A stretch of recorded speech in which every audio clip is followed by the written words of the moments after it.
Hello tacticians, it's Nox here, and if you're wondering why there's no thank yous at the moment, I've been doing a few vids and I've got to figure out who I have actually thanked and who I haven't, so bear with me, they will be back. However, thank you to everyone who does support the channel, whether it's through subscribing or use my friend code, as it really does help me out. And also, every 1,000 subscribers gets us a new community code, so make sure you hit that subscribe button below. This is a special video, which I'm dedicating to the Taunt Arena. Well, kind of. I'm dedicating it to the Dark Angels because they've got Focus, and also to the World Eaters as they now also have Tarvak. So I'm going to be pitting one versus the other and probably discussing a few things about how they might be used. Now, if you are interested in the World Eaters, I have done a previous video of those, so you might want to look at that. Bear in mind that one didn't have Tarvak, it had Angrax instead. Anyway, let's see how these two fight it out. So in our first matchup, we've got the Dark Angels going first, with the World Eaters at the top going second. Now the Dark Angels are actually quite happy to let the World Eaters come to them, as they've got a number of people with Overwatch, especially Focus, who, if you watch my recent character overview, his Overwatch attack with that sword is quite tasty, especially when backed up by his two buddies, Azrael and Sarkwell. How are we going to do this? Well, like any other match, you are more than happy to go forward. Now, I can't even push Focus far enough forward to let the World Eaters get to him. If I could, I probably would, because, well, as I said before, I can have his best two buddies back him up. So instead what we'll do, we'll just push forward into position. Now, the World Eaters have got a bit of a choice. They can either stay where they are.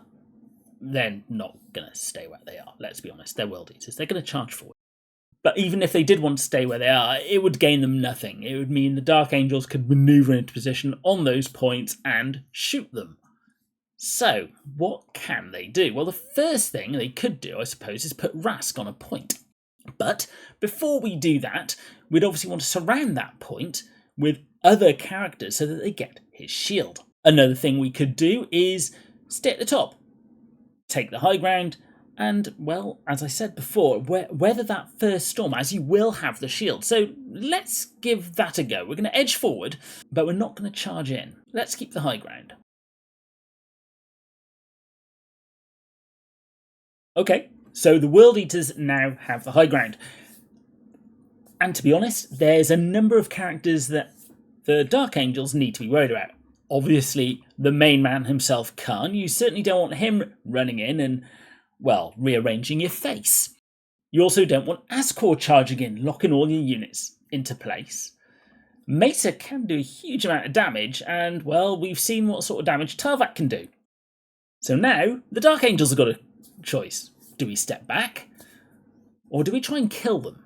Now, they've got shields. I would highly advise that we don't try and kill them just yet, so, well, let's step back. And because of my poor placing, poor Barakel here is now on some barbed wire.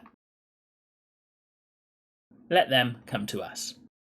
Now, the World Eaters have lost their shields. They've lost that initial protection. And even though Barakel is now on barbed wire and a bit of a soft target, anyone who runs in is, well, it's going to have a bad day. So I don't think we're ready to do that yet either. What we could do is go on the points. Now, one of the things that happens when you grab a point is you'll get a shield. And of course, as soon as you reach 5 points, you win. So let's put Ascor on one, Rask on another, and let's be a bit cagey with all the others so that they can run in. And now back to the Dark Angels, because at this point, you've got a very real danger of these guys just moving forward, then Khan moving his four to take out some others. Your Overwatch is only going to take out one person. So let's do this two ways. We'll save this point in time. We're going to revisit this. But the first thing we're now going to try and do is run forward and attack. After all, if we don't do this, the World Eaters only need to kill 2 to win. So let's start. Make sure we've got the high ground, and who are we going to target? Let's target this fella up here. Now, we're not going to switch Focus's ability because he'll keep Overwatch even if he attacks. But we'll carry on shooting this guy. We don't want him locking us into place, I think.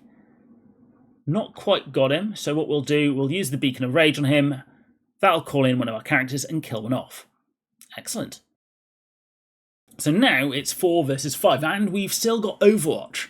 So the first thing that I guess they'll do is, let's mitigate that Overwatch. Let's put the biggest person in. He took the hits, and now we can start killing. So we'll just attack normally, and let's put, who should we put in first? I mean, Khan's going to do some killing, but we don't want to waste Tarvak. Fawkes here is in a fairly protected position, and we don't want to waste attacks on Barakil. So we really want to attack these two. So I think Khan can go down to kill one, which leaves us with a choice of either Tarvak or Mesa to move first. Well, let's start with Mesa. We'll target Azrael in the middle with Mesa's active ability, and then let's see if we can kill him off. 1 down. This is absolutely beautiful for both of these characters.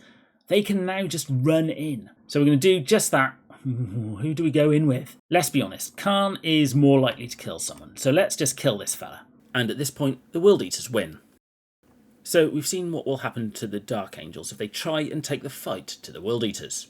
So what we're going to do, we're going to entice them in. We're actually going to go forward a little bit, not too much, and give them some targets. And for good measure, we're just going to put suppression on Khan, just so that his damage is reduced by 30%. The World Eaters know that if they capture one or more objective and kill 2, or just kill 3 of the Dark Angels, they'll win. So let's try and do just that. We'll send in our tankiest guy first, who gets killed. Not the best start. We can then send in Azkor. Another hit. That's fine. Azkor likes getting a hit, and what he's going to do, should we do Overwhelming Wrath? Or do we put a nice little tap on Barakil so that when Tarvak comes down, he can do a massive chop? Here I think I'll use the Taunt, as it's going to lock these two in place and make sure they attack Azkor, which will power him up. And for good measure, we can't capture any more points, but let's see what we can do to this guy. It's fairly good, but he's still going to live, which is thanks mainly to that suppression. And we'll put Mesa over here so he can charge in next turn, hoping to kill the last one. And I think we'll do the same with Tarvak. There's no need for us to go in yet. The Dark Angels have to do something fast. So what we're going to do, big hits. We can even call in some additional suppression, killing off one, and maybe kill him off as well. Not quite. We'll move Asmodai around, and now Fawkes can move up. Now all of a sudden, it's not looking so good for the World Eaters. Fawkes is probably going to die, let's be honest. But I think the Dark Angels might have this one won. There's no way that these two are going to capture a point and kill 3. So it is a case of just capturing. And in fact, you don't even want to go in base contact with Fawkes because he's in Overwatch. But let's just say we forgot he's in Overwatch. Can Tarvak? Whoa, he can survive, and let's see how much damage he does. He kills one, then dies from Sarkwell's friendly fire Overwatch, and of course the Dark Angels win. So overall, a fairly interesting battle, which I think sums up how they both work. The Dark Angels want to remain together, so they all benefit from each other's bonuses. Sarkwell especially wants to stay close to his buddies, so that if they get attacked, he can Overwatch. Azrael wants to be close to Fawkes and Sarkwell. Asmodai is very useful for putting down that suppression. And of course, you've got Barakil, who can actually lay down a punch if he needs to. Very interesting team, and they will work very good together. I'm very excited to see how they work out in the upcoming Tournament Arena. However, they're not the only ones we were looking at. The World Eaters, and oh my word, what a difference that Tarvak makes to this team. Angrax was never needed. This guy, he ramps them up. By all means, as the World Eaters, you want to throw in Azkor and Rask so they get hit. The only reason why you do that is so that the other characters, when they run in, aren't getting hit by that Overwatch. Rask can certainly take a shot from Rayvas as well. They charge in and you'll annihilate the enemy. This is one that will reward planning your next move. You don't want them bunched up, but you do want them in position that's going to lure the enemy in and fall into your trap, where you will absolutely tear them apart. I think this Tournament Arena is going to be very interesting indeed, and I hope many of you out there believe the same. If you like these videos, then it would be much appreciated if you at least think about using my friend code, as it really does help me out. Or if you or your guilds are looking for a new home, please reach out to any of the guilds shown, as we'll always welcome new people into our midst. As always, don't forget to like, comment and subscribe, and I'll be seeing you on the battlefield.